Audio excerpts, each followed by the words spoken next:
The small elven girl fell through the cold night air with her arms reaching upward toward the sky were her own. People had just thrown her away from the high cliff edge above, and the wind screamed past her ears as she tumbled down and down toward. The sharp rocks below that waited to end her short life at only 7 years of age, and tears streamed from her eyes, but not from fear of dying, but from the pain of betrayal by those she had trusted most in all the world. Kira Nightwhisper had committed what the Elven Elders called the greatest crime possible for any elf to commit, and that crime was showing kindness and friendship to a dragon hatchling that had been caught in a poacher trap near the forest edge 3 months before. This terrible night, and she had freed the small creature and fed it and cared for its injured wing until it could fly again, and the bond between them had grown strong and pure. Elders had discovered her secret friendship when she brought food to the dragon one evening, and old Valdris Starweaver himself had led the council in judgment against her. They declared that no elf should ever befriend a dragon because dragons were meant to be controlled and dominated and used as weapons of war, and not treated as equals or companions. And the punishment for her crime was death by throwing from the Crimson Gorge cliff. She closed her eyes as the rocks rushed up to meet her, and waited for the impact that would end everything, but instead she felt something warm and scaled wrap around her falling body, and suddenly she was no longer falling, but rising back up into the sky. And when she opened her eyes, she saw Ember, the dragon hatchling she had saved, and he had grown larger in the past weeks, and his wings beat powerfully as he carried her away from certain death. Ember flew through the night carrying the broken and bleeding child away from the elven lands and toward the forbidden wastes where no civilized creature dared to go, and there in that harsh and unforgiving land of ash and ruins they found shelter in an ancient cave system that had once belonged to some forgotten race, and Kira slowly healed from her injuries over many painful weeks while Ember hunted small creatures to feed them. Both the years that followed were hard beyond anything the young elf had ever imagined possible, and every day was a fight for survival against the elements and the dangerous creatures that roamed the wastes. And the lack of food and clean water, and the bitter cold of winter nights, and the scorching heat of summer days. But through it all, Kira and Ember stayed together and protected each other and grew stronger. Kira learned to hunt with bow and blade, and to track prey across barren ground, and to find water in the driest places, and to make shelter from almost nothing, and her body became lean and hard and covered in scars from countless battles and close calls with death, and her mind became sharp and focused on survival above all else. Ember grew from a small hatchling into a powerful dragon, the size of a large house with scales that gleamed deep crimson in the sunlight and could breathe fire hot enough to melt stone, and his bond with Kira deepened until they could almost sense each other's thoughts and feelings, and they moved together in combat. Like two parts of one being, 15 long years passed in the wastes, and the child who had been thrown away became a warrior that even the exile clans whispered about in fearful tones, and they called her the Cliff-Throne Child, said she rode a demon dragon and could kill with just a look, and most stayed far away from her territory. But despite all her strength and skill and survival, Kira never forgot the betrayal and the faces of those elders who had condemned her to death, and the question that burned in her heart every single day was why, and why had her people rejected her so completely for the simple act of showing mercy to an injured creature, and what kind of society could be so cruel to its own children? Then one day everything changed, when great ships descended from the stars and landed in the valleys beyond the wasteland borders, and these ships brought humans to the planet for the first time, and Kira watched from hiding as these strange, short-lived creatures began building their colony with amazing speed and technology that seemed like magic. The elven kingdoms responded with fear and anger and began preparing for war against these newcomers, but Kira felt something different when she observed the humans from a distance, and she saw how they worked together and helped each other and valued cooperation over domination, and she wondered if perhaps these aliens might be different from her own cruel people. She began learning the human language by intercepting their radio transmissions and listening carefully to their conversations and communications, and after several months, she could understand most of what they said, and even speak some basic phrases herself. And Ember seemed curious about these newcomers too, and would watch their flying machines with interest. Kira decided to keep watching and learning about the humans before making any contact, because trust was something she had lost long ago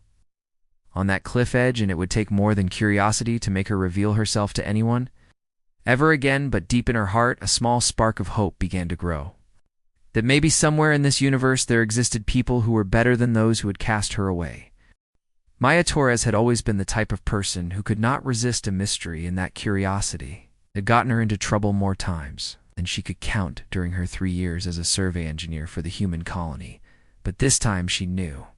she was pushing her luck further than ever before by entering the Forbidden Wastes alone, against direct orders from her commanding officers. Energy readings she had detected from orbit were unlike anything in the colony database, and they pulsed with a strange rhythm that seemed almost alive, and the patterns suggested technology far more advanced than anything humans or even the elves possessed. And Maya simply had to know what was creating those signals. Even it meant risking her career, or possibly her life. She guided her small survey drone deeper into the canyon system that cut through the wasteland like wounds in the planet's surface, and her instruments went crazy with readings that made no sense according to known physics. And the energy levels were off the charts, but stable somehow, and clearly under some kind of control system. Ruins appeared suddenly as she rounded a bend in the canyon, and Maya gasped at the sight before her, because these were not natural rock formations, but clearly artificial structures built on a massive scale, with towers that still reached toward the sky despite being worn down by countless centuries of weather and time. She landed her drone on a flat area near what looked like an entrance to the main structure, and activated her scanning equipment and began taking readings and photographs and detailed measurements of everything she could see. And her hands shook with excitement, because this discovery could change everything humanity knew about this planet history. The architecture was beautiful in a strange alien way, with flowing curves and sharp angles combined in ways that seemed impossible, and the materials were unlike anything she had seen before. And her instruments said they should not exist, but there they were, solid and real under her gloved hands. Maya was so focused on documenting the ruins that she failed to notice she was being watched, until a deep, rumbling growl echoed through the canyon from somewhere above her position, and she spun around, reaching for the small plasma pistol at her belt, and found herself staring up at a dragon the size of a shuttlecraft perched on a rock outcropping. The dragon was magnificent and terrifying, with scales that gleamed red like fresh blood in the sunlight, and eyes that burned with intelligence far beyond any animal, and smoke curled from its nostrils. As it watched her with what might have been curiosity or hunger, she could not tell which. Then she noticed the rider sitting on the dragon back, and her breath caught, because this was clearly an elf, but unlike any elf she had seen in the intelligence briefings. And this one was lean and hard and covered in scars, and wearing a rough leather armor and carrying weapons that looked well used. The elf woman spoke in accented but clear human language, and said that Maya should not be here, because the elven kingdoms would kill any human they found this deep in contested territory. And her tone was not threatening, but simply stating a fact. Maya found her voice and explained about the energy readings and the ruins and her research. And as she talked, she noticed the elf expression change from suspicion to interest, and when Maya mentioned wanting to understand the ancient technology, the elf seemed to make some kind of decision. The elf introduced herself as Kira and explained that she had lived in the wastes for 15 years and knew these ruins better than anyone alive. And after a long moment of studying Maya face as if searching for something, she offered to show Maya things that would answer many questions, but also raise new ones. Maya knew she should refuse and return to base immediately and report this contact, but her curiosity was stronger than her common sense had ever been. And besides, there was something in Kira that spoke of loneliness and pain, and a desperate need to connect with someone who might understand. They spent the next several hours exploring the ruins together, with Kira pointing out features and systems that Maya instruments had missed, and explaining what little she had learned about the ancient builders through years of careful study and observation. The technology was incredibly advanced, and much of it was still functional after thousands of years, and Maya realized with growing excitement that this could give humanity access to power sources and defensive systems that would change the balance of power on this planet completely. But Kira also showed her the dark side of the ruins and pointed out weapon systems that could level mountains and scorch entire continents, and explained that the ancient builders had destroyed themselves in a terrible war that left the planet nearly lifeless for ages afterward. Maya asked why. Kira lived alone out here in the wastes, and after a long silence, the elf told her story about being thrown from a cliff as a child for the crime of befriending a dragon and surviving only because that same dragon had saved her, and how she had lived in exile ever since. The story made Maya angry on Kira's behalf because she could not imagine a society that would do such a thing to a child, and she said so. And Kira seemed surprised by her reaction. And they talked for hours about their different cultures and values and beliefs. As the sun began to set, Maya knew she had to return to base before search teams came looking for her, but she did not want to leave, and Kira seemed reluctant to let her go as well, and they agreed to meet again in secret to continue exploring the ruins together. Maya returned to her base and filed a carefully edited report that mentioned finding ancient ruins, but left out any mention of meeting Kira because she knew her superiors would either forbid further contact or try to capture the elf for interrogation, and neither option seemed right. Over the following weeks, Maya and Kira met regularly in secret, and their partnership grew into genuine friendship. And together they began unlocking secrets that had been buried for millennia, and neither realized that their actions were being watched by elven scouts who would soon report back to their superiors. The ancient chamber deep beneath the ruins hummed with power as Maya worked on decoding the control systems, while Kira stood guard near the entrance with Ember positioned outside to watch for any approaching threats. And over the past 2 months, their partnership had uncovered more about the planet history than either civilization had learned in centuries. Maya hands moved quickly over the holographic interface that had activated when they restored power to this section, and the symbols were beginning to make sense to her now, and what they revealed was both amazing and terrifying in equal measure. Ancient builders had been incredibly advanced, and they had created weapons and power systems that could reshape entire worlds, and their technology made both human and elven achievements look primitive by comparison, but they had also destroyed themselves in a war so terrible that it nearly ended all life on the planet. Leaned over Maya's shoulder and pointed at a series of symbols that kept repeating and asked what they meant, and Maya translated slowly because the concept was difficult, and explained that these were warnings about something sleeping deep in the planet Kortha. Ancient weapons had awakened something during the final war, and that something had consumed entire cities before the builders managed to put it back to sleep using systems that were still active deep underground. And if those systems ever failed or were damaged, the thing would wake. Again, Maya pulled up star charts and historical records from the database and showed Kira how the elven kingdoms had been hiding this knowledge for thousands of years and had built their entire civilization on top of the ancient ruins while pretending they did not exist. Kira's face grew dark with anger as she realized the depth of the deception and understood that the elders who had thrown her from the cliff had known all along about the true history and had hidden it to maintain their power over the common people. Their discussion was interrupted by Ember. Urgent mental warning, and both women grabbed their weapons and rushed to the entrance, where they found elven scouts surrounding the ruins, with weapons drawn and dragons circling. Overhead, the lead scout called out, demanding that Kira surrender and return to face judgment for her crimes, and that the human be handed over for interrogation and execution, and his voice carried the authority of High Chancellor Valdris himself. Kira stepped forward with her bow ready and told them she would never surrender to those who had tried to murder her as a child, and Maya stood beside her with her plasma pistol charged and ready. Despite knowing they were badly outnumbered, the scouts attacked without further warning, and arrows filled the air, while dragonfire scorched the ground where Maya and Kira had been standing, but they had already moved, with Ember snatching them both up and launching into the sky. The chase that followed was desperate and violent, with elven dragons pursuing them through canyons and over mountains, while Ember flew with all his speed and strength. to keep ahead of their attackers, and Maya clung to Kira's waist while firing her pistol at any dragon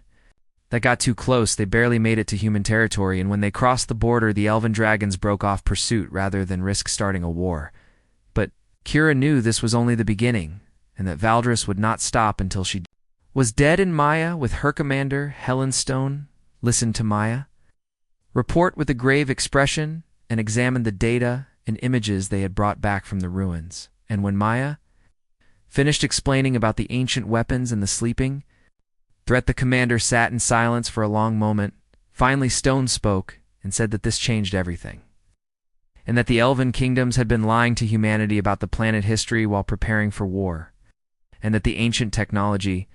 could give humans the means to defend themselves against superior elven numbers. She turned to Kira and asked directly if she would help train human forces in elven tactics and strategy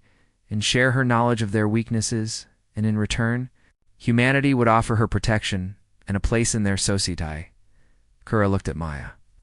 and then back at the commander, and said she would do more than just help them defend, and that she wanted to make the elves pay for 15 years of exile and for throwing away a child who had only shown kindness. Stone nodded slowly and began issuing orders to her staff, and within hours, the human colony went on full war alert, with defensive positions being reinforced and weapons being distributed and scout teams being sent out to monitor elven movements. Maya worked with human engineers to create plans for accessing more of the Ems in ruins and activating defensive systems that could protect key human installations, and Kira began training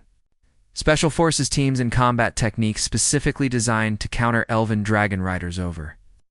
the next few weeks, tensions escalated rapidly as elven kingdoms united under Valdris' leadership and began massing forces along the border and demanding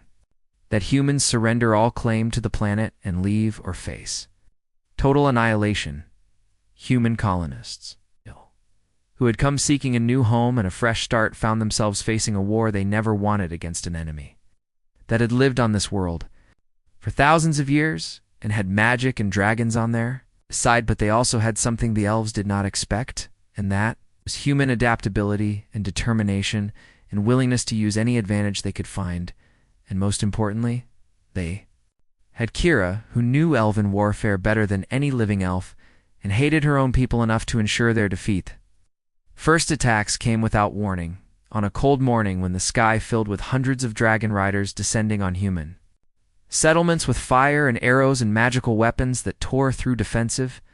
barriers like paper. Human forces fought back with railguns and missiles and plasma weapons, but they were inexperienced in fighting aerial targets and suffered heavy casualties in those first engagements, and several outlying settlements were completely destroyed. Commander Stone activated the emergency protocols and called for all civilians to retreat to hardened shelters, while military units fell back to prepared defensive positions, and Maya worked frantically to bring more ancient weapons. Systems on Linikara and Ember took to the skies and engaged the elven riders with a fury that shocked both sides, and she tore through their formations, using techniques they had never seen before, and her knowledge of their tactics let her predict and counter every move they made. The war had begun, and it would be brutal and terrible. It would reshape the future of every living thing on the planet. The sky burned red with dragon fire as the third week of war turned the valleys between human and elven territory into a wasteland of scorched earth and broken bodies and machines, and neither side seemed willing or able to back down from total conflict. Human casualties mounted daily, despite their technological advantages, because the elves had thousands of years of combat experience in dragon riders who could strike from above with devastating effect and then vanish before human weapons could lock on targets. But the elves were learning that humans adapted faster than any enemy they had faced before, and what worked in the first week of fighting became suicidal by the second week as human defenses evolved and improved with terrifying speed. Kira stood in the command center studying tactical displays while Commander Stone coordinated defensive positions across multiple fronts, and Maya worked to bring another ancient weapons platform online from the ruins. The breakthrough came when Kira identified the pattern in elven attack formations and realized they had not changed their basic tactical doctrine in over 300 years, and she explained to Stone exactly where to position anti-air batteries to create killing Zone's human forces began implementing Kira strategies, and the results were immediate and dramatic, and elven dragon riders, who had grown used to easy victories, suddenly found themselves flying into carefully prepared ambushes. The elves responded by committing more riders and larger dragons to each attack, but this only made them easier targets for human weapons, and the sky began to fill with falling dragons and their riders. Tumbling to earth, Kira and Ember fought in every major engagement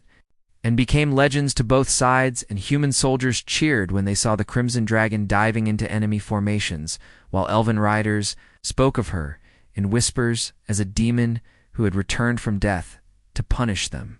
Maya succeeded in activating a network of ancient shield generators buried across the region, and these created protective barriers over key human installations that even Dragonfire could not penetrate, and this allowed human forces to consolidate their defenses. The elven High Chancellor Valdris grew desperate as his armies suffered losses they had never experienced before, and he committed his elite Skyguard to a massive assault meant to break human resistance once and for all. The Skyguard consisted of 50 of the most experienced dragon riders in elven history, and they rode ancient dragons over a century old, and each one was worth 10 normal riders in combat ability, and magical power. Commander Stone knew this battle would determine the outcome of the war and committed every available human asset to the defense, including experimental weapons that had not been fully tested and prototype fighters that might fall apart in combat. The Battle of Shattered Spires began at dawn when the Skyguard descended on the human fortress complex in a coordinated assault that shook the ground and filled the air with fire and lightning and magical forces that tore through defensive barriers. Human gunships rose to meet them, and the sky became a chaotic swirl of dragons and aircraft and missiles and magic all mixing together in a battle unlike anything the planet had seen in thousands of years. Skara led the human aerial forces with Ember at the vanguard, and her knowledge of Skyguard tactics allowed her to predict their movements and coordinate human responses with devastating precision. The battle raged for 3 days without pause, and neither side could gain a decisive advantage, and the ground below became littered with crashed aircraft and fallen dragons and the bodies of riders from both sides. Maya worked around the clock to keep the ancient weapons platforms operating and to coordinate their fire with human gunships, and several times the systems nearly overloaded from the strain, but she managed to keep them functional. The third day, Kira spotted the Skyguard commander riding a massive black dragon that was clearly the oldest and most powerful of all, and she knew that killing him would break the elite unit morale. She guided Ember into a dive that took them through a storm of enemy fire and closed with the Skyguard commander in a brutal aerial duel that tested every skill she had learned in 15 years of survival. The two dragons clashed in midair with claws and fire and teeth while their riders exchanged arrows and spells and blade strikes, and the fight was so intense that both human and elven forces stopped to watch. Ember was younger and faster, but the black dragon had centuries of experience in magic that could turn aside normal weapons. But Kira had learned to fight without relying on magic, and she used speed and cunning instead. She waited for the perfect moment when the black dragon committed to a dive, and then guided Ember into a sharp turn that brought them above and behind their opponent and before the Skyguard commander could react. She put 3 arrows through his neck. Commander fell from his dying dragon and plummeted toward the ground far below, and the black dragon followed him down, trailing smoke and blood, and crashed into the mountainside with an impact that shook the valley. The Skyguard formation broke apart as their leader fell, and human forces pressed the attack with renewed fury, and over the next few hours, 30 more elite dragons were brought down by concentrated fire. By sunset on the third day, the Skyguard had been destroyed as a fighting force with only a handful of survivors fleeing back to Elven territory, and the greatest military unit in Elven history had been shattered by a combination of human technology and one exiled determination. The victory came at terrible cost, with over half the human aerial fleet destroyed and thousands of soldiers dead or wounded, but it had broken the back of the Elven offensive and forced Valdris to reconsider his strategy. In the command center, Commander Stone looked at the casualty reports and the tactical assessments and knew that, while they had won this battle, the war could not continue. Because both sides were bleeding themselves to death, Maya had even worse news, because her analysis of the ancient weapons systems showed they were destabilizing the planet's tectonic balance, and if the fighting continued, they would trigger the same cataclysm that had destroyed the ancient builder Skara. Sat alone that night looking at the stars and thinking about all the death and destruction and wondering if revenge had been worth the price. And Ember curled around her, sensing her troubled thoughts and offering what comfort he could. War had reached a turning point, but whether it would end in peace or mutual destruction remained to be seen. Maya stood in the deepest chamber of the ancient ruins with sweat running down her face. Despite the cold air and her hands shaking as she decoded the final warnings left by the builders who had destroyed themselves thousands of years ago, the truth was worse than anyone had imagined, because the ancient civilization had not simply destroyed themselves in war but had awakened something deep in the planet core, and that something still slept beneath their feet waiting for the right conditions to wake again. Every weapon system they had activated and every energy burst from the ancient platforms had been feeding power into the sleeping thing below, and the planet itself was beginning to destabilize in ways that would lead to massive volcanic eruptions and earthquakes within months. She rushed back to the surface, where Kira waited with Ember and showed her the data and explained that if the fighting continued, both humans and elves would face extinction, not from each other, but from the planet itself tearing apart beneath them. Kara looked at the evidence and felt a cold weight settle in her chest, because she had fought so hard for revenge, and now that revenge was going to kill everyone, including the innocent people who had nothing to do with her exile. They returned to the human command center and presented their findings to Commander Stone, who immediately understood the implications and called an emergency meeting of the civilian government. Decision was made quickly because there was no real choice, and Stone authorized Kira to contact the Elven High Chancellor under flag of truce and request immediate negotiations to end the war before it was too late. The message was sent through Dragon Rider channels, and for 2 days there was no response, and Kira began to fear that Valdris would rather see the world burn than admit defeat or make peace with humans. Then the reply came, and Valdris agreed to meet at neutral ground with representatives from both sides to discuss terms, and the location chosen was the same cliff from which Kira had been thrown 15 years before then. Meeting was tense, with armed guards from both sides watching each other suspiciously and weapons ready in case of treachery, and Kira walked forward with Commander Stone and Maya at her sides. Valdris stood on the cliff edge with his own advisors and guards, and when he saw Kira, his ancient face showed something that might have been regret, or possibly just weariness from the long war. He spoke first and said that he had never expected her to survive the fall,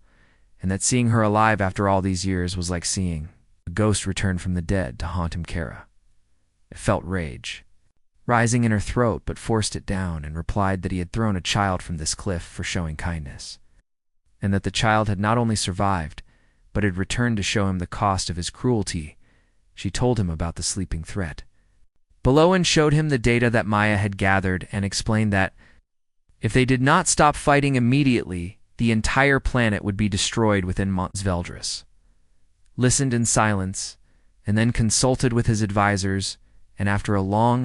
discussion he admitted that Elven scholars had suspected something was wrong with the ancient sites, but had hidden the truth to maintain control over the population. Commander Stone stepped forward and proposed terms for an immediate ceasefire, followed by joint research into the threat and shared access to the ancient technology under carefully controlled conditions. The negotiations took 3 months, with both sides arguing over every detail, and multiple times the talks nearly broke down completely, but each time Kira stepped in as mediator because she understood both cultures. Her unique position as an elf who had been raised in exile and befriended humans made her the only person both sides would trust, and she used that trust to push them toward compromise even when neither wanted to give ground. Final treaty included provisions for immediate cessation of all hostilities and joint scientific teams to study the ancient ruins and stabilize the sleeping threat, and most importantly, a full pardon for all elves who had been exiled or judged unfairly by the old system. Kira read the clause about pardons, and felt emotions. She had kept buried for 15 years, finally surfaced, and for the first time since. That terrible night on the cliff, she allowed herself to cry. The signing ceremony was held at the ruins where Maya and Kira had first met, and representatives from both civilizations gathered to witness the historic moment when two species chose cooperation over destruction. Valdris approached Kira privately after the signing and offered her a position on the ruling council, and said she had earned the right to help shape the future of elven society. She looked at the old elf who had condemned her to death, and felt the anger and hate that had sustained her for so long finally begin to fade, and in its place came something unexpected, which was pity. Declined his offer and explained that she had spent 15 years learning to survive alone, and now wanted to spend the next 15 learning to build something with others who shared her values. Accepted a position as liaison between human and elven research teams working on the ancient sites, and Maya was assigned as her human counterpart, and together they would ensure the technology was used wisely. The months that followed, human engineers and elven mages worked side by side, excavating the ruins under carefully controlled conditions and learning to combine their different approaches to knowledge and discovery. The sleeping threat was gradually contained through a combination of human technology and elven magic, and ancient systems that had been feeding it power for millennia were safely shut down. One by one, Kira stood on the cliff edge one evening, watching the sun set over the valley where two civilizations were building a shared future. An Ember perched beside her with his scales gleaming in the fading light. Maya joined her, carrying documents about their latest findings, and sat down next to her friend, and they talked about everything they had accomplished and everything still left to do. Kara realized that the child who had been thrown from this cliff had died that night 15 years ago, and in her place had grown someone stronger and harder, but also someone who had learned that strength alone was not enough. Real victory was not in defeating her enemies, but in finding people worth building something with, and in learning that the courage to trust again after betrayal was harder and more important than any battle she had ever fought together. The warrior and the engineer descended from the cliff to return to their work, and behind them Ember spread his wings and